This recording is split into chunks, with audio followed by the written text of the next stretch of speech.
If you've ever seriously thought about leaving the city, buying land, and feeding your family with the work of your own hands, you already know that number: 5 acres. It follows you everywhere, on YouTube, in articles, in blogs, in books, with warm covers showing a happy family standing in a green field, gazing into the distance. 5 acres and you're free, 5 acres and you're done, depending on supermarkets. 5 acres. That's the entry point to the real life. The life that millions of people dream about while sitting in traffic on the way to a job they hate, to buy food from a store they don't trust. That number has become a mantra, a cultural symbol, and that's exactly why we need to talk about it honestly. Because here's what's actually happening. Every year, thousands of American families sell everything they have, take out a mortgage or drain their savings, buy 5 acres, sometimes a little more, sometimes a little less, and show up with fire in their eyes and a truck full of tools. 2 or 3 years later, most of them are either stuck with a half-functioning homestead, still driving to the store for half their groceries, or, in the worst case, they're selling the land and going back to where they came from, with the feeling that they just couldn't hack it, that they didn't try hard enough, that they didn't have the discipline or the skill. But the problem isn't them. The problem is that someone sold them a beautiful number without a manual, without an honest conversation about what exactly you're going to do on those 5 acres, and whether that's actually enough for the life you're dreaming about. And that honest conversation is what we're having today. I want to walk through the whole thing from start to finish, from the question, how much food does a family actually need, all the way through a breakdown by category: vegetables, fruit, grain, meat.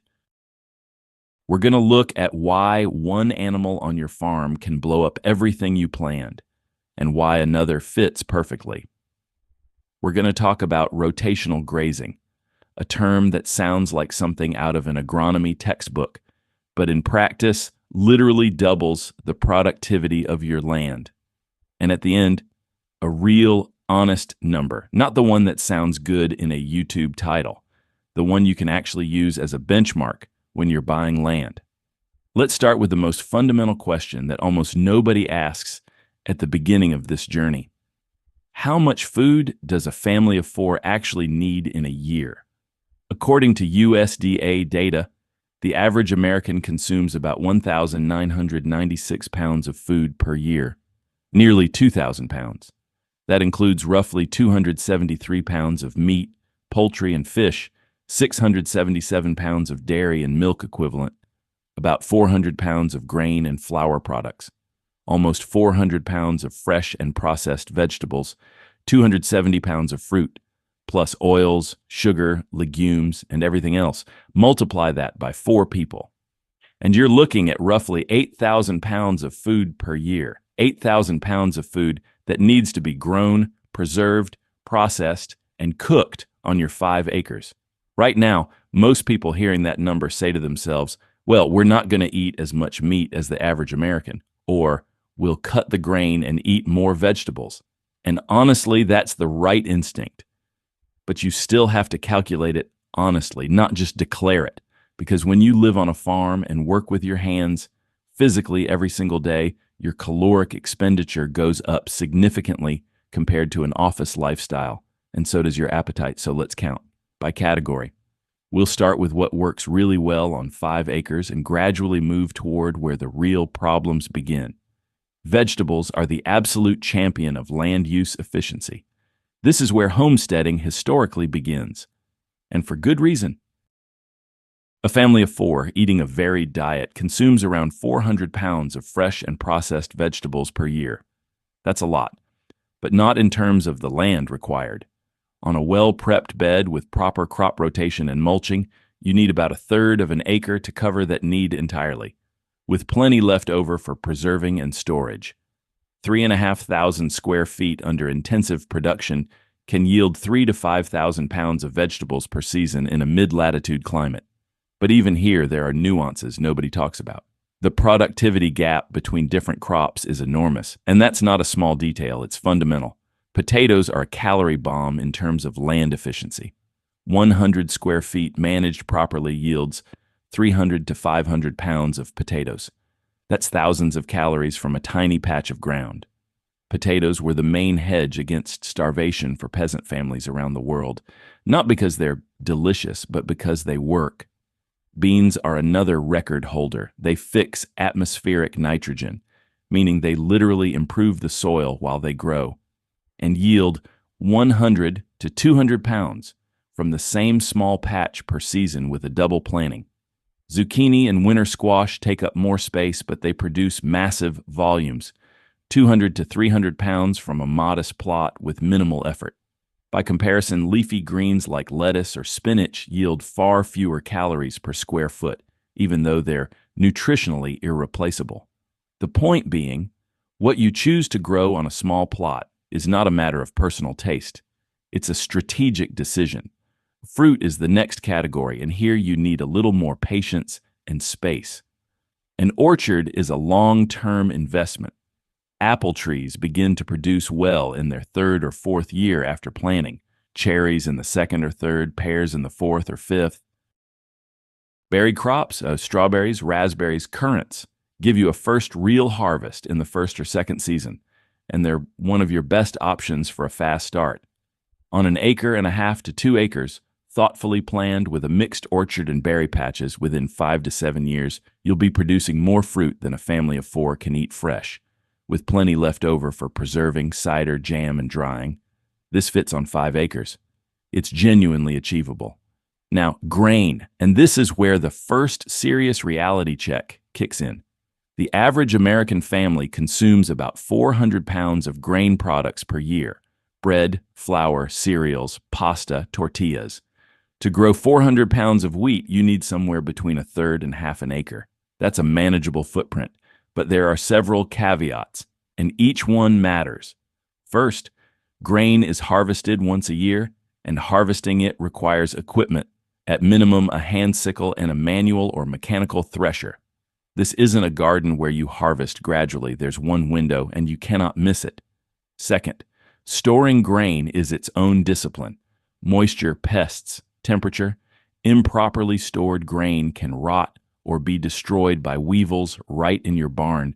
Third, and most importantly, calories from grain are the most expensive in terms of land relative to other crops. The same half-acre planted with squash and beans will yield several times more calories and nutritional value than half an acre of wheat. That's exactly why many experienced small acreage farmers consciously replace most of their grain intake with legumes, beans, lentils, peas, and potatoes. It's not a dietary restriction. It's a rational small farm strategy. Now, animals. And this is the heart of the conversation, because this is where the biggest and most costly misconception lies. When people picture a homestead, they picture a cow. That image runs deep in the culture. A cow in the pasture, fresh milk every morning, homemade butter, beef in the freezer. Beautiful, romantic, and almost entirely incompatible with 5 acres. Let's count honestly. A dairy cow weighs between 1,000 and 1,500 pounds. She needs 2 to 3 acres of good pasture in the warm months, and that's assuming healthy pasture, thick grass, and proper rotation. On poor pasture or with continuous grazing and no rotation, 3 to 4 acres, plus winter. A cow doesn't graze in winter. She stands in a stall and eats hay. One cow consumes 2 to 2.5 tons of hay over a winter period in northern and central states. 2.5 tons of hay means either money spent buying it or another 1 to 2 acres of land devoted to hay production. Add it up. One cow consumes 4 to 5 of your 5 acres. For everything else, the garden, the orchard, the grain, you're left with 1 acre. That's a tiny vegetable patch and a modest fruit planting. And here's what else comes with that cow. A dairy animal needs to be milked twice a day, every day. No weekends, no holidays, no vacation. Spring means calving, and you need to be present because complications during calving happen more often than most people expect. The calf needs to be raised or sold. Veterinary costs for a cow are incomparably higher than for small livestock. And all of that, for milk and meat, you can produce through another route with a fraction of the land. Now, goats. And the difference is so striking that once you see the numbers side by side, it's hard to understand why anyone on a small homestead would choose a cow. A dairy goat weighs 100 to 150 pounds. She needs a third to half an acre of pasture per head, 10 times less than a cow. On 1 acre of good rotational pasture, you can comfortably keep 6 to 8 goats. On 2 pasture acres, 12 to 16 head. A dairy goat produces half a gallon to a gallon and a half of milk per day. 8 dairy goats give you 4 to 12 gallons of milk daily. That's more than a single dairy cow. That's more milk than a family of 4 can drink fresh, which means there's plenty left for cheese, yogurt, butter, and kefir. And goats don't require nearly the same volume of winter feed as a cow. They're smaller and eat proportionally less. But the most important advantage of a goat is her feeding flexibility. A cow is a grazing animal. She needs good planted pasture grass, and she's picky. A goat is a browser, like a deer. She eats shrubs, young saplings, coarse, tall grasses, weeds. Where a cow walks past, a goat cleans up everything. That means a goat literally converts marginal land and overgrown corners of your property, brushy edges, untamed strips along the fence line, into milk and meat. It's free feed from ground that would otherwise just sit there.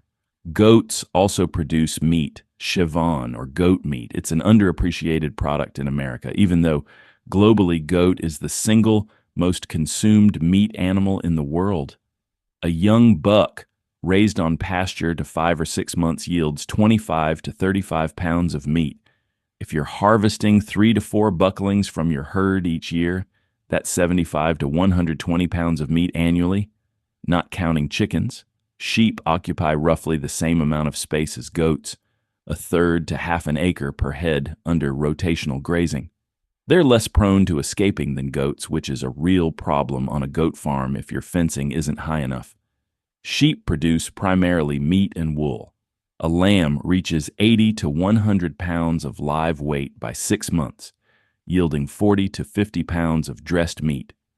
A small flock of 8 to 10 ewes gives you 8 to 10 lambs for meat annually. That's 320 to 500 pounds of meat per year. That's serious production. Add wool. If you spin your own or sell it at a local market, a single sheep's fleece is worth $10 to $30 depending on breed and market.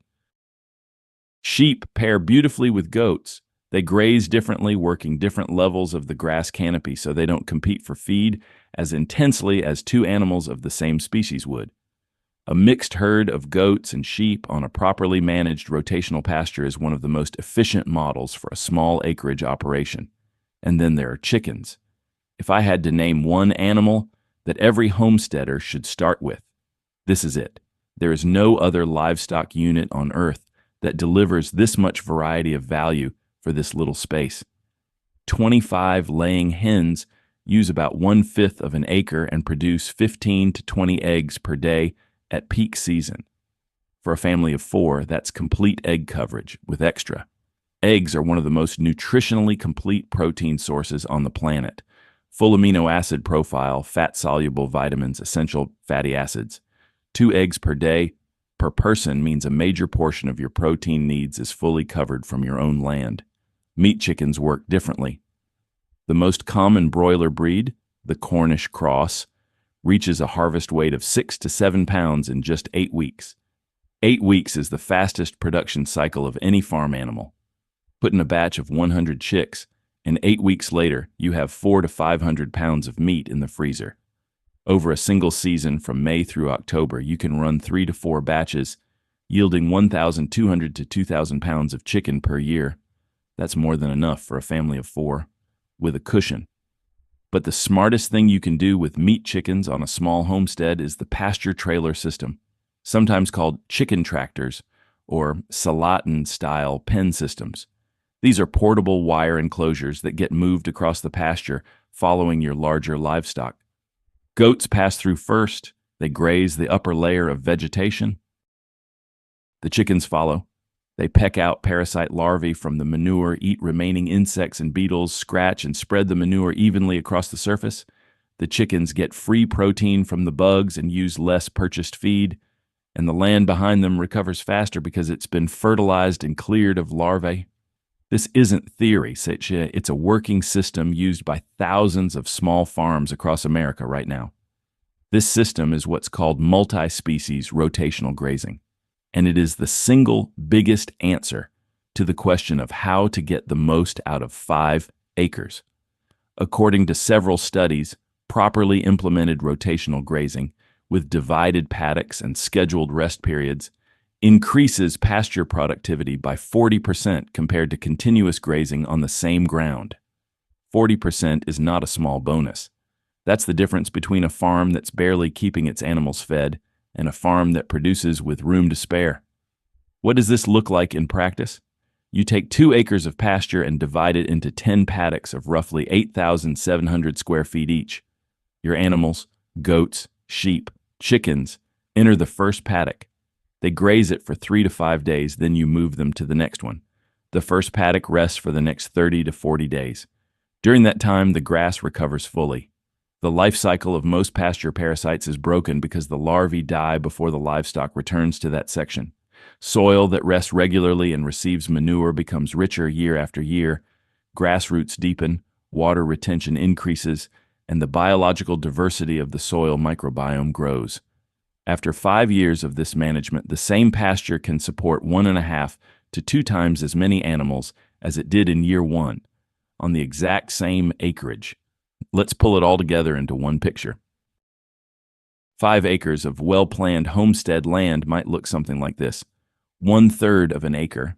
Intensive vegetable garden with potatoes, legumes, squash, root vegetables, and greens. 1.5 to 2 acres. Mixed orchard and berry patches. 1/3 of an acre. Grain crops or grain replaced with legumes and potatoes. 2 acres. Pasture divided into 8 to 10 rotational paddocks for goats or sheep, plus chickens in mobile tractors. Remainder. Buildings, house, enclosed poultry yard, compost systems, water collection. With this layout and with the right livestock choices, goats, sheep, and chickens instead of a cow, a realistic self-sufficiency level for a family of 4 is 70 to 80% of calories and food products. That means all your eggs, all your milk, all your cheese and yogurt, nearly all your meat. In good years with surplus in the freezer, in average years without surplus but with plenty. All your core vegetables from your own ground, all your fruit and berries from your own trees and bushes, grain, partially yours, partially purchased, vegetable oil, purchased, spices, coffee, tea, purchased. That's 70 to 80%, not 100%, but it's an honest, real, achievable number on 5 acres with sound planning and the right animals. Now, the most important question. What if you want complete, genuine 100% independence, including winter feed for your livestock, full grain production, a buffer for a bad year, oil seed crops, and everything else? Then you're looking at 15 to 20 acres. That's the number that shows up in serious agronomic calculations again and again. That's the size that lets you keep a dairy cow plus several head of small livestock, grow grain for your family and your animals, maintain enough acreage for haying so you're not dependent on buying hay through the winter, and still have a buffer for a rough season. 15 to 20 acres is not a rich man's dream. In most rural parts of America, it's a perfectly attainable purchase. Especially if you're looking at states like Missouri, Tennessee, Kentucky, or Oklahoma, where quality land within 30 to 60 minutes of a town runs $3,000 to $5,000 an acre. But here's what I want to say to everyone thinking right now. I only have 5 acres, or I can only afford 5. That's not a death sentence. That's a starting point. The majority of serious working homesteads in America began small. The agricultural land rental market is active, especially in areas where neighboring parcels sit idle or are minimally worked. Start on 5 acres, build your systems, acquire knowledge and experience, then lease 10 or 15 acres from a neighbor. That's a completely viable model used by hundreds of beginning farmers right now. One last thing. The learning curve that never makes it into the glossy 5-acre success stories. The Homesteading Research Project studied the experiences of over 3,000 homesteading households. The findings are honest and important. Among homesteads less than 2 years old, 8 out of 10 produce less than 25% of their own food. Not because they have bad land or because they're lazy, because everything has to be learned. When to plant, how to recognize a plant disease, how to organize paddocks for rotation, how to assist a goat during kidding, how to store your harvest without loss. By year 5, half of those families are already past 50% self-sufficiency. By year 10, the best of them reach 70 to 80% and beyond. That doesn't mean you wait 10 years for good results. It means the first years are an investment in knowledge, not a failure. Every season you do something better than the last. Every year the land improves if you treat it right. And a few years in, you look back and see how far you've come. Not because your acreage grew, but because your understanding did. 5 acres is not too small to start. 5 acres is too small for a cow. It's exactly the right size for goats, sheep, chickens, a vegetable garden, and an orchard. It's 70 to 80% self-sufficiency if you know what you're doing. And it's a great starting point for growing into 15 to 20 acres and full independence over time. But the truth is always more useful than a beautiful lie, especially when your land, your money, and your dream are on the line. Drop a comment below. How many acres do you have right now? Or how many are you planning to buy? And what animal are you thinking of keeping first? Let's work through it together and figure out how realistic your plan is and what you can do to make it even better.